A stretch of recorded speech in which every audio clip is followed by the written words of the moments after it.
Students हम लोग question number 3 को सॉल्व करने वाले हैं। देखिए क्वेश्चन नंबर 3 क्या कह रहा है। क्वेश्चन नंबर 3 कह रहा है आकृति 12.21। यहाँ पर देखिए आकृति 12.21 बनी हुई है और आकृति 12.21 में एक छायांकित भाग का क्षेत्रफल ज्ञात कीजिए। ये जो आपको छायांकित भाग दिख रहा है, देखिए ये जो आपको साइडेड रीजन दिख रहा है, इस साइडेड रीजन का हमें क्षेत्रफल बताना है, एरिया बताना है।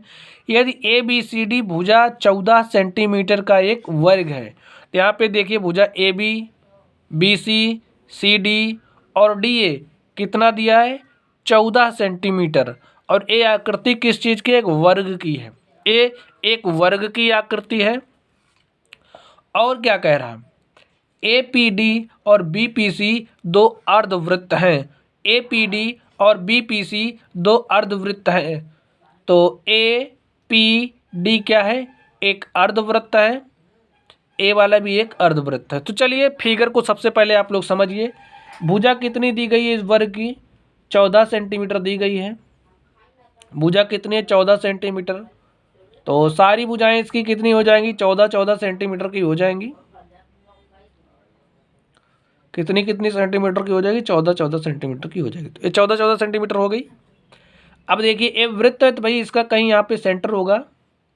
और ए वृत्त का क्या हो जाएगा, ए वृत्त का व्यास हो जाएगा। और जो वृत्त का व्यास होता है वो त्रिज्या का दुगना होता है, यानी कि जो डी होता है इज इक्वल टू होता है 2r के। डी इक्वल होता है 2r के। और यहाँ से देखिए r इज इक्वल टू क्या हो जाएगा, d/2।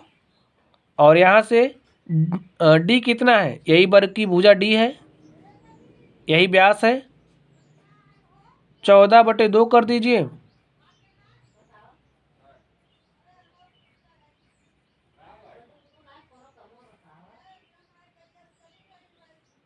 r is equal to 7 हो जाएगा। r इज इक्वल टू आ गया 7। तो यहाँ से ये जो त्रिज्या आ गई, देखिए ये जो त्रिज्या है, ये जो त्रिज्या कितनी है, 7 है। तो ये भी व्यास है, तो ये भी त्रिज्या कितनी हो जाएगी, 7 हो जाएगी। ये बात आप लोग समझ लीजिए ध्यान से, त्रिज्या 7 हो गई। अब हमें इस वाले पार्ट का एरिया निकालना है। आप लोग ध्यान से सोचिए, ये आकृति किस चीज़ की दिख रही है, ये पूरी आकृति एक वर्ग की है। ये पूरी आकृति एक वर्ग की है। और अगर इस वर्ग के क्षेत्रफल में से इस हाफ सर्कल का क्षेत्रफल, इस वाले हाफ सर्कल का क्षेत्रफल और इस वाले जो सेमी सर्कल, यानी कि जो दोनों अर्धवृत्त हैं, इन दोनों अर्धवृत्तों के क्षेत्रफल को माइनस कर देंगे तो हमें ए वाला क्षेत्रफल मिल जाएगा। चलिए अब हम लोग इसको हल करते हैं। चलिए जो हमको दिया था हमने वो लिख लिया। वर्ग की भुजा 14 सेंटीमीटर है, वृत्त का व्यास बराबर होगा वर्ग की भुजा के, और वृत्त का व्यास कितना हो जाएगा, 14 सेंटीमीटर, क्योंकि वर्ग की भुजा कितना है, 14 सेंटीमीटर चित्र से। और त्रिज्या कितनी हो जाएगी, 7 सेंटीमीटर। चलिए हम लोग छायांकित भाग का क्षेत्रफल निकालते हैं। छायांकित भाग का क्षेत्रफल क्या हो जाएगा, वर्ग का क्षेत्रफल माइनस अर्धवृत्तों का क्षेत्रफल। तो वर्ग के क्षेत्रफल का फॉर्मूला क्या होता है, भुजा का स्क्वायर क्या होता है, भुजा का स्क्वायर माइनस अर्धवृत्तों का क्षेत्रफल। तो कितने अर्धवृत्त हैं, 2 अर्धवृत्त हैं, तो 2 से मल्टीप्लाई करना होगा किस से, अर्धवृत्तों के क्षेत्रफल में। तो अर्धवृत्तों के क्षेत्रफल का जो फॉर्मूला होता है क्या होता है, πr²/2। अर्धवृत्त के क्षेत्रफल का फॉर्मूला होता है πr²/2।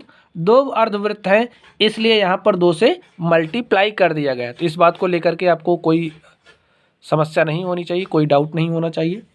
चलिए अब हम लोग वर्ग की भुजा कितनी दी गई है, देखिए 14 है, 14 का स्क्वायर कर देंगे। तो 14 का स्क्वायर कर दीजिए माइनस 2 πr²। तो पाई का वैल्यू रख दीजिए 22/7। r², r कितना है, 7। तो 7 का स्क्वायर कर दीजिए, 7 × 7 = 49 हो जाएगा। लिख दीजिए 49/2। देखिए ए वाला 2 इस वाले 2 से कैंसिल हो जाएगा।